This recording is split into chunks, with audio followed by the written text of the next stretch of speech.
guys, here's how you run the dishwasher. So you're gonna come over here, there is a little safety tab. So if for some reason it's not undoing it, you just push down on that, easy peasy.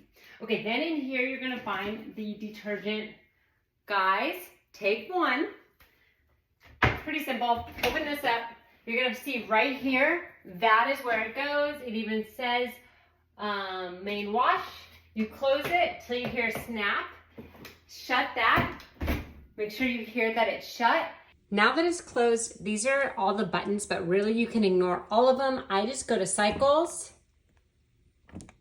I go to one time till it says normal. If for some reason it passes that, just keep pushing it till it says normal. Don't worry, don't worry, don't worry. And then you would just hit start. Now, if you want to run it like overnight or something like that, you can always hit the 4-hour delay button. So sometimes I use that one as well. So that way it runs overnight. Otherwise, just hit start. When it's done, you'll have your blue light showing clean and sanitized. And that's all there is to it. So easy, easy, easy. If you need to cancel anything, just hit that cancel button. That will drain it. And then you can just open it up. So let me take this out so this one doesn't get used, but it could not be simpler.